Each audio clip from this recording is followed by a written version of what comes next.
જે ભારતની પરંપરા છે શ્રી મહેન્દ્રભાઈ હાટિયાને વિનંતી કરીશ કે એમની વાત રાખશે મહેન્દ્રભાઈ હાટિયા સબ તાળીઓના ગણગણાટ વધાવીશું આવો મહેન્દ્રભાઈ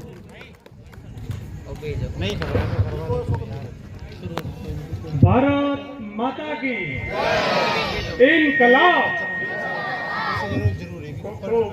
आभार। आज आ इतरिया गामनी मालिका आम आदमी पार्टी द्वारा गुजरात गाम खूब आम आदमी पार्टी ने मददरूप थयुं छे अने अनेक वार ज्यारे ज्यारे आम आदमी पार्टी ने जरूर पड़ी है तो इतरिया गामना कार्यकर्ता अने इतरिया गाम सतत आम आदमी पार्टी ની સાથે રહ્યું છે। આનું એમને ખૂબ જ ખુશી છે। આજની આ મીટિંગમાં આપણે આપણા સંગઠનના મહામંત્રી શ્રી આમ આદમી પાર્ટીના સંગઠનના મહામંત્રી શ્રી મનોજભાઈ સોરઠિયા આપણી વચ્ચે ઉપસ્થિત છે, તેને જોરદાર તાળીઓથી આપણે સૌ વધાવી લઈશું। તેમજ કઈ કારણોસર આપણી વચ્ચે ઉપસ્થિત નથી થઈ શક્યા એવા આપણા આમ આદમી પાર્ટીના આગેવાનો શ્રી રાજુભાઈ સોલંકી, બિજરાજભાઈ, મહિપતસિંહ અને અમારા ગરડાની ટીમ પણ અહીં બેઠી છે અને આપણા લોકસભાના ઇન્ચાર્જ શ્રી દીપકભાઈ પંડ્યા પણ આપણી વચ્ચે ઉપસ્થિત છે। હવે આમ આદમી પાર્ટી સતત ગુજરાતમાં વધી રહી છે અને લોકો આમ આદમી પાર્ટીને પસંદ કરી રહ્યું છે।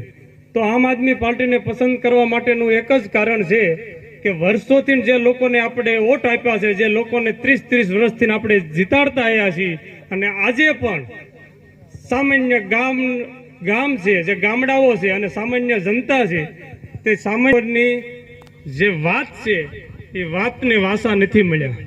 ત્યારે આમ આદમી પાર્ટી એક એવી પાર્ટી છે જે સામાન્ય માણસની ચિંતા કરે છે, અમારી જેવા સામાન્ય લોકોને પ્લેટફોર્મ આપે છે।